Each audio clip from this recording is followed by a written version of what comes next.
Advanced Residential Applications and Case Studies. Chapter 2, Advanced Residential Appraisal Concepts. Page 19, Scope of Work Case Studies. Here are some opportunities to practice some of the principles we have been discussing. On the following pages, you will find descriptions of various properties. Pretend that each is a new assignment that has been offered to you. Remember that the first thing we need to do is to identify the problem. So, read through each one and start to get a handle on the primary concerns and what makes each assignment unique. For the purposes of these exercises, we'll assume that you are fully competent in each case and just can't wait to jump right in and tackle the challenges presented.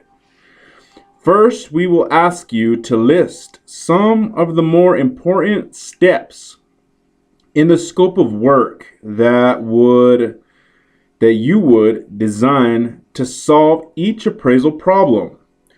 What are the relevant property characteristics? Will you have to use an extraordinary assumptions or hypothetical conditions? Then we will ask you to identify what type of information you will need to research. Make a list of possible data sources. Where will you go to find the information and data that will be required to execute a credible scope of work? End of page. Page 20, case study number 1. Your subject property is a 175-year-old colonial house with 12 rooms, 6 bedrooms, and 1 bath. There are 2 tenant houses, 3 barns, and several sheds. It is situated on the edge of a village and has 120 acres of land. There is a stream that meanders through the property from the northeast to the southwest. List some critical steps in your scope of work.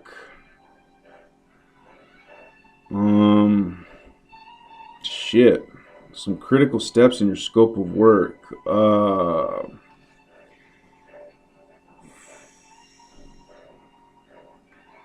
I guess finding comparables.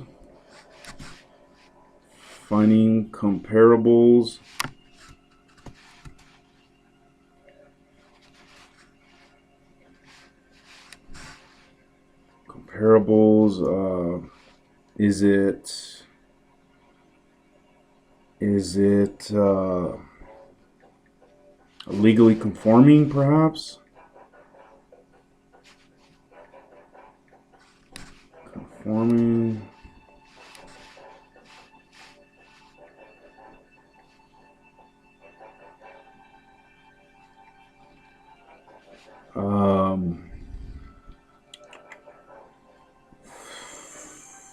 Scope of work, looking into I'm thinking permits.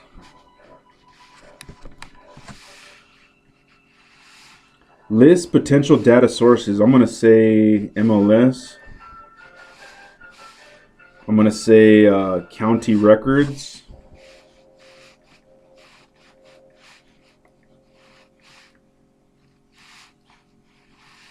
Submit. Case study number 1. Solutions. Scope of work. Here are some suggested steps you might want to employ in determining the scope of work for this case study. It is by no means an all-inclusive list. You may come up with some of the same thoughts, or you might have ideas that are different and even better. Number 1, investigate the zoning. That was my first thought too. Number 2, check the possibilities of subdividing the land. What is the minimum lot size? Interesting. Number 3, investigate the possibility of converting the house into 2 or more units based off of zoning. Interesting. Number 4, find out if there would be a market for the house with a few acres. Yep. Number 5, find out if the tenant houses can be sold off separately. Number 6, see if the tenant houses are rented and for how much. Are there leases? Number 7, see if the barns and sheds are usable. Can they be used for agricultural purposes or rented? And number 8, find out as much as you can about the land, the frontage, the shape, the topography, the character of soil and subsoil. Number 9, see if any part of the land is in a flood hazard area. Number 10, what is the access? Is it on a public highway? Number 11, are there any municipal utilities available at the site? Are there any nearby that could possibly be extended? Number 12, what is the demand for building lots? What are site values in the area? Number 13, what is the direction of growth around the village? Number 13, has the property been farmed? Are there any environmental problems from fertilizers, etc.? Number 14, identify the highest and best use of the property as improved. Number 15, identify the highest and best use of the land as though vacant. Number 16, investigate the possibilities of interim use for the land. Case study number 1, solutions, data sources. Here are some suggested possible data sources.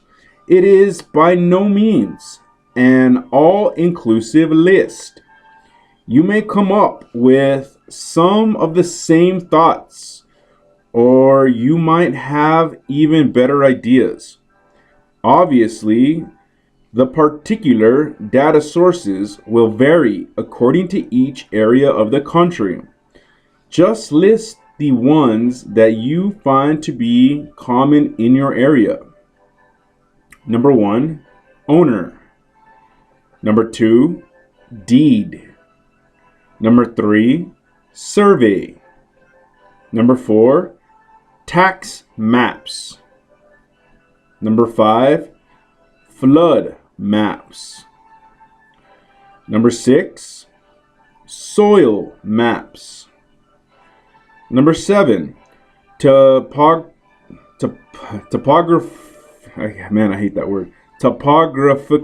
maps. Topographical maps. I can't pronounce that word. Number 8, aerial maps. Number 9, title report. Number 10, zoning ordinance. Number 11, master plan for the village or county. Number 12, subdivision codes. Number 13, building codes. Number 14, comparable single unit sales. Number 15, comparable multi-unit sales. Number 16, comparable rents. Number 17, comparable land sales. Number 18, local real estate agents. Number 19, local builders. Number 20, assessor's office. And number 21, county health department.